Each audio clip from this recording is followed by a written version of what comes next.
This structure course aims to help postgraduate students and academicians to get an idea of how to achieve it.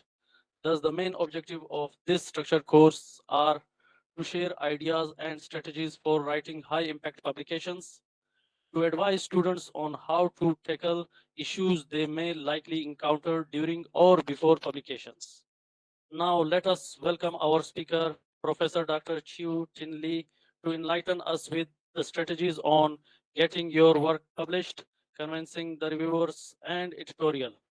Publication is a matter of practices, yeah. Practice make perfect. I hope by the end of this talk, you will be able to understand more about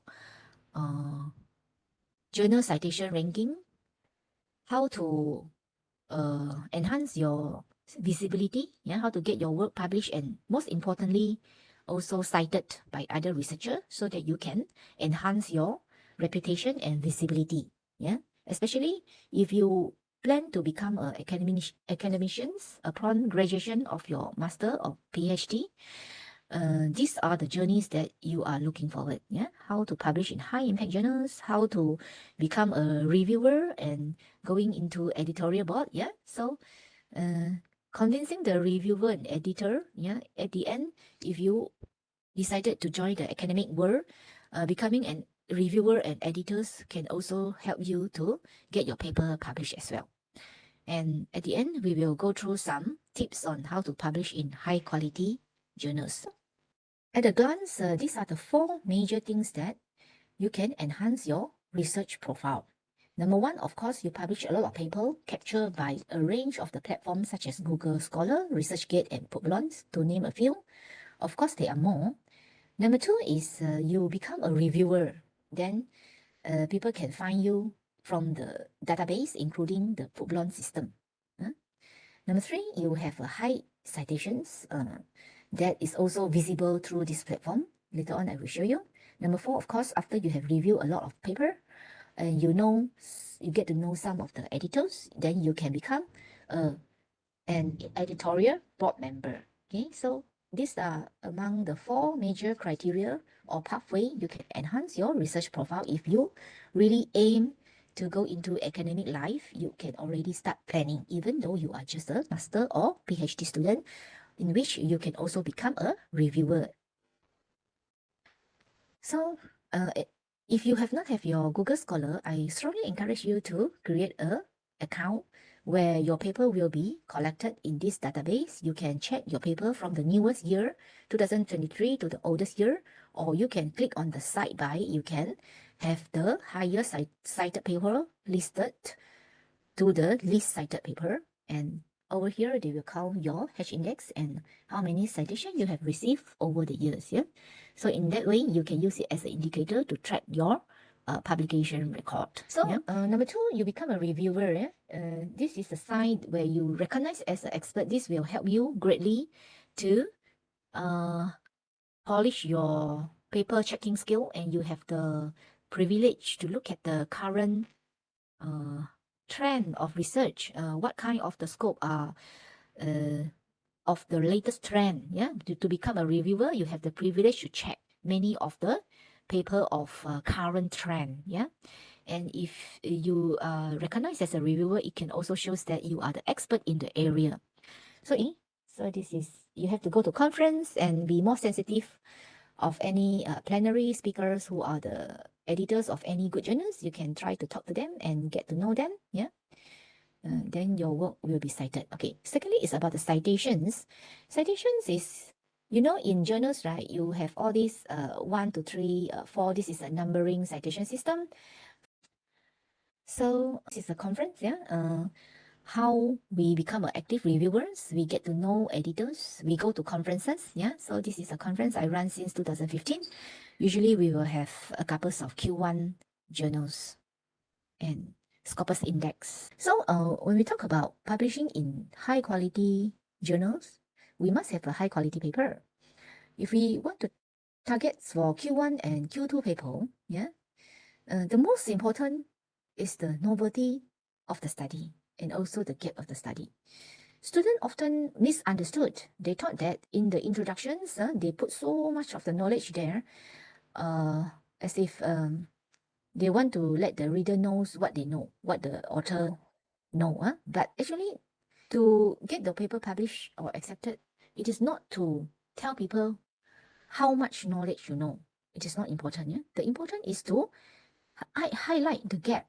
What else has been studied very much closer to your scope of the study, and what else of the problem still exists that worth investigating. Yeah, this is something students often miss and fail to highlight. And you must have a catchy title.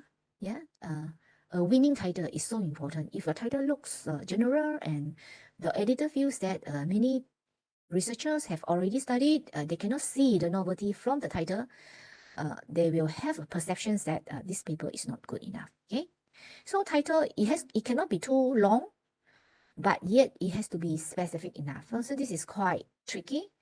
And also you have to run through the similarity check, the turn it in. If the similarity level is more than 20% in total or more than 5% from a single source, it can also be DES rejected. DES rejected means that about 50% of the paper will be DES rejected. You will not have a chance to go into review and directly you said, oh, I'm sorry, your paper does not match our journal. So it is directly rejected before going into the review process. Okay, so about if rejection rate is 80%, 50% is DES rejected, about 30 to 50% is DES rejected, about 40% will go into review, and whatever going into review will also be rejected to a certain percentage depending on the journal. Okay. Number two is the language. If the editor read the abstract for the first few sentences, they feel that the first few sentences, the background is too general, it does not reflect the problem statement, or it has obvious grammar error, that is also the common issue why the paper will be DES rejected. Number three is concise. If author is skillful, right, you will try to use short sentences to describe your idea. Do not use long and dangling sentences that will prone to grammar error and also confuse your readers. Yeah, so concise and avoid those background information which is least related to the problem statement. Students like to write a lot of the background, general and lengthy way before they really address the gap of the study. Yeah, so writing concise is so important. And how do we present our methods and results that are reproducible, meaning that all our results are completed with statistical analysis, showing the confidence level of the trustworthy level, and also having, if we have complex analysis, especially those modeling work, you have to attach the supplementary informations to ensure your data, your results can be reproducible by other researchers. If your methods are too brief or lack of citations that people cannot reproduce your data, this also does not fit Q1 paper. Number three is good format. If your format, your citation is wrong, your sequence is suboptimal, you have poor connectivity, yeah, from one section to another section, from one paragraph to another paragraph, you do not have a good connectivity writing style that people cannot follow your paper.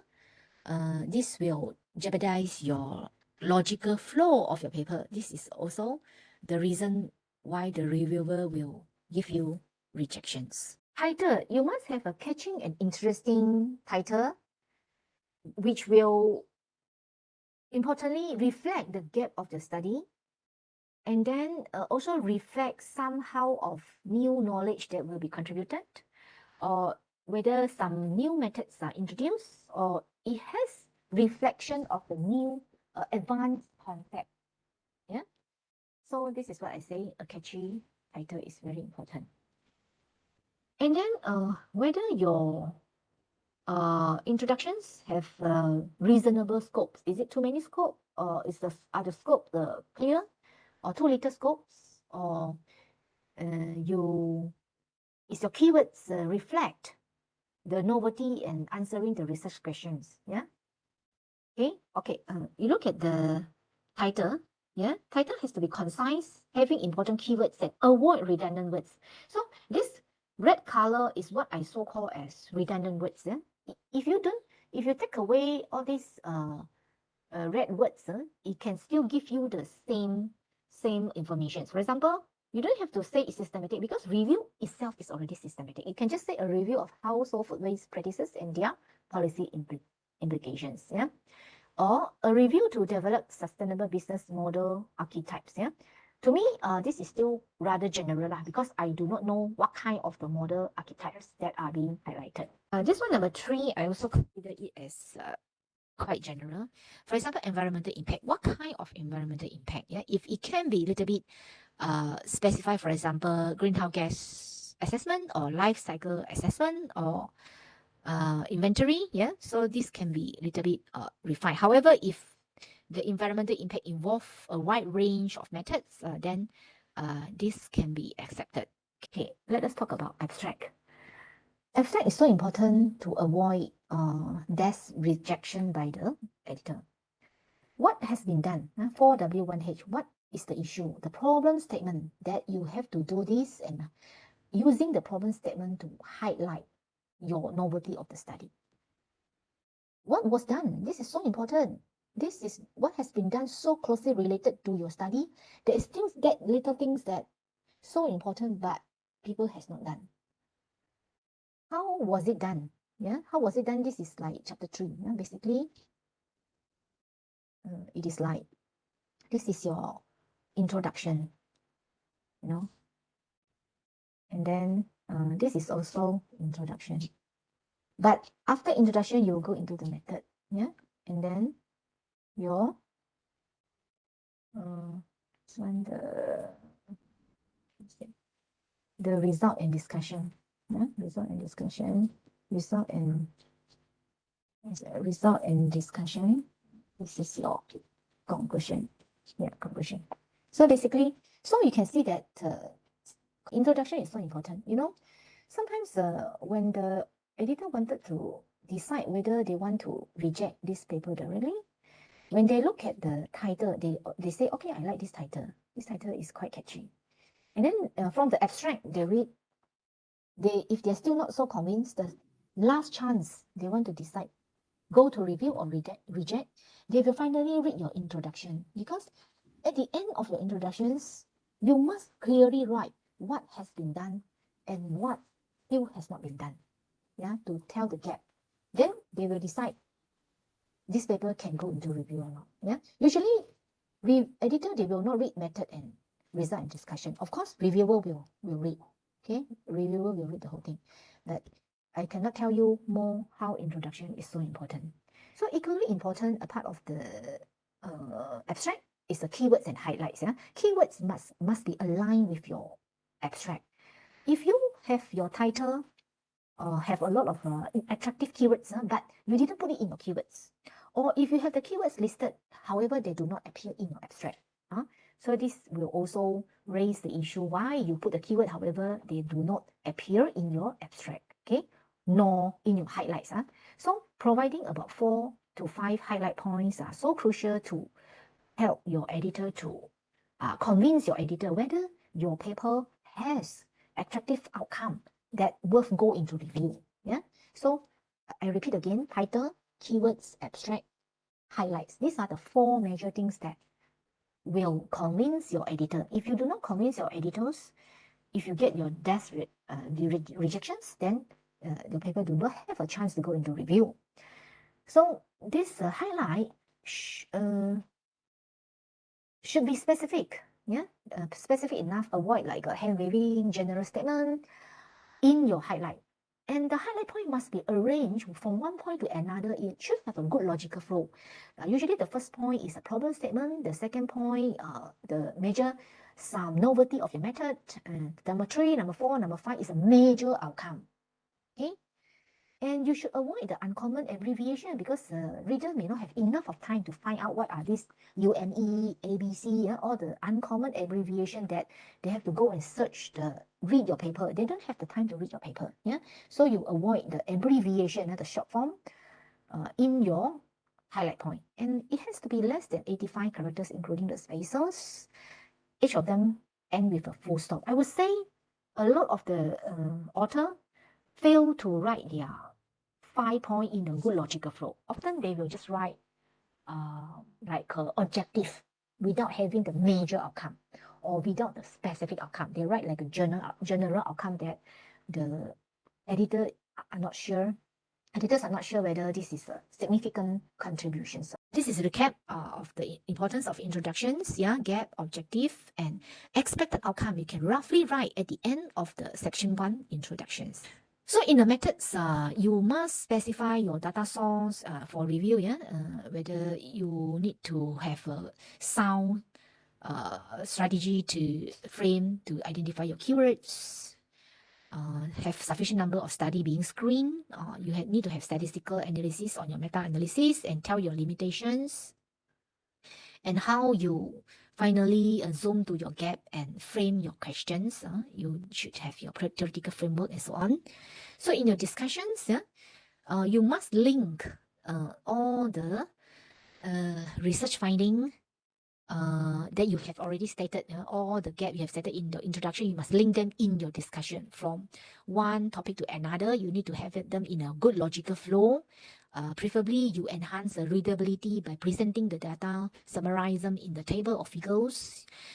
You use visual aids, and whatever you have already shown in your visual aids like table, you do not repeat and them in the description in the text to keep your description very concise. Yeah. Importantly is to synthesize your new insights and theories. Conclusion is also important. Conclusion is not summarize all your finding again. Okay. Abstract is a summary of every sections. Abstract. Conclusion is not the same as abstract. Conclusion is usually 1 to 2 paragraphs. Do not repeat the detailed results. Do not be overly speculative. For example, you say, oh, my results are very important to help policymakers to reduce food waste. Too speculative, you may not be able.